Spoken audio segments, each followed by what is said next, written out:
எங்கள் கட்சியினுடைய இன்னொரு தொகுதியுடைய வேட்பாளர். இது எந்த தொகுதி சார்? அது வந்து அம்பத்தூர்.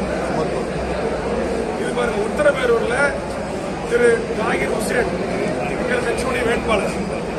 அவருக்கு தமிழக வாழ்வுரிமை கட்சி சின்னம் கேமரா. அப்ப எப்படியெல்லாம் தமிழ்நாட்டு மக்களை குழப்பி இந்த தில்லாலங்கடி வேலைகளை ஒரு சில மாவட்ட ஆட்சித்தலைவர்களும் ஒரு சில ஆர்வம் சொல்லக்கூடிய தேர்தல் நடத்த அலுவலர்களும் செய்கிறார்கள். இது ஏற்புடையதல்ல.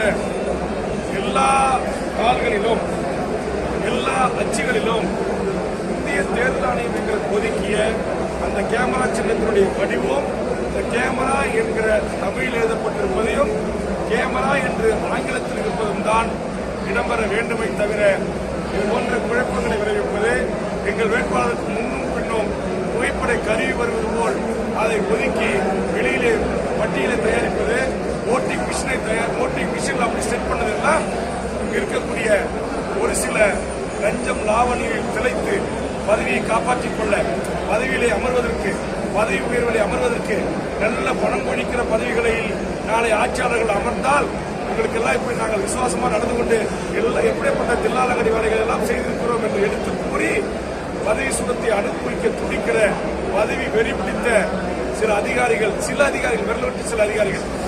இதே உதாரணத்துக்கு திருச்சி மாவட்டத்தில் ஒரு தொகுதியில் எங்களுடைய வேட்பாளர் இந்த தேர்தல் ஆணையத்தில் நாங்கள் முறையீட்டினுடைய அடிப்படையில் எங்கள் வேட்பாளருடைய கோரிக்கை அங்கே சரி செய்யப்பட்டிருக்கிறது. ஆனால் பல தொகுதிகளில் எங்கள் வேட்பாளர்களை அந்த ஆர்வ அதிகாரி சந்திக்கவே இல்லை.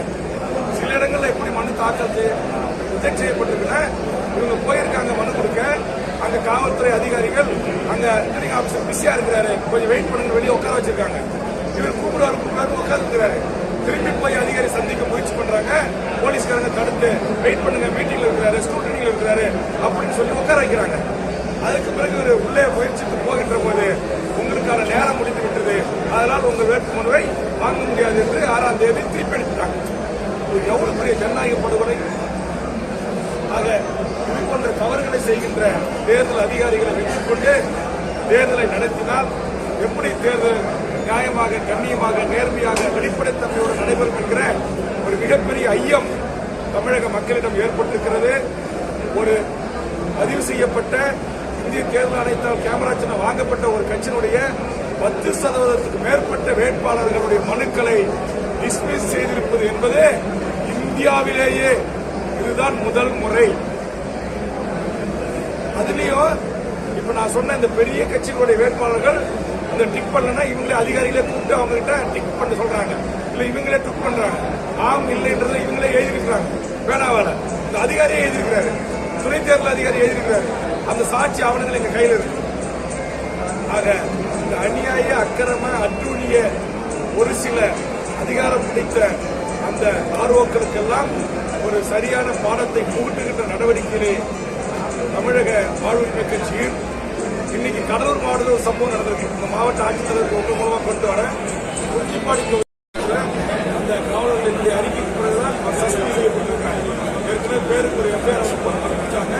சஸ்பெண்ட் செய்ய வேண்டும், இல்லை என்றால் நானே கைது போராடுவேன் என்று அறிவித்திருப்பதுதான் அந்த காவல் உதவி ஆய்வாளர் சஸ்பெண்ட் செய்யப்பட்டிருக்கிறார். தமிழர் மரபு வழி அந்த குணங்கள், எண்ணங்களை இறக்க வேண்டும் என்று பல விவசாய சங்கம் போராடி கொண்டிருக்கிறது. அப்படிப்பட்ட ஒரு சூழலில் அவருடைய தோட்டத்தில், அவருடைய மரத்தில் அவர் ஏறி கல்வி கற்பதை குற்றம், பெரிய குற்றம். நட்பழிக்கிறவர்கள் குற்றம், பச்சை குழந்தைய பாலியல் வல்லுறவுப்படுத்துறவங்க குற்றம், காப்பகல் கொள்ளை வழிபடுத்துறது நடக்குது, காவல் நிலைய மரணங்கள் நடக்குது. இதையெல்லாம் இந்த குற்றவாளிகளை எல்லாம் கண்டிப்பதற்கு நடவடிக்கை எடுக்காத தமிழக காவல்துறை பாவம், அவர் மரத்தில் ஏறி கல் இறக்கிறார் என்பதற்காக அவரை 4 முறை சுட்டு அவர் ஒரு மிக ஆபத்தான நிலையில் அனுமதிக்கப்பட்டிருப்பது என்பது ஏற்புடையதல்ல. அதுவும் அப்பதான் அந்த மாவட்டத்தில் ஜெயராஜி அந்த வழக்குல அங்க அத்தனை பேர் 9 பேருக்கு தூக்கு தண்டனை விதிக்கப்பட்டு 9 பேர் விதிக்கப்பட்டு அந்த மைய பத்திரிகை செய்திகளை அந்த மைய கூட காயலாம். அப்ப காவல்துறை எப்படி நடந்துக்கிறாங்க இதெல்லாம் பார்க்கின்ற போதுதான் உண்மையிலேயே வேதனையாக இருக்கிறது. தமிழ்நாட்டில் என்ன ஒரு சில நேர்மையான காவல்துறை அதிகாரிகளும் ஐஏஎஸ், ஐபிஎஸ் அதிகாரிகள் இருக்கிறார்கள். நேர்மையான நீதியரசர்கள் இந்த தீர்ப்பிலிருந்து சிறையில் இருக்கிறார்கள் என்பது நமக்கு தெரிய வருகிறது. நிச்சயம் அந்த பாதிப்புக்குள்ளான பின்னணிப்பட்ட அவருக்கு நீதி கிடைக்க வேண்டும். அரசு அவர்களுக்கு உடனடியாக ஒரு இழப்பீடு வழங்க வேண்டும். சம்பந்தப்பட்டவர்கள் மீது கொலை முயற்சி வழக்கு பதிவு செய்து அவர்கள் கைது செய்யப்பட வேண்டும் என்பதுதான் தமிழக வாழ்வுரிமை கட்சியினுடைய கோரிக்கை.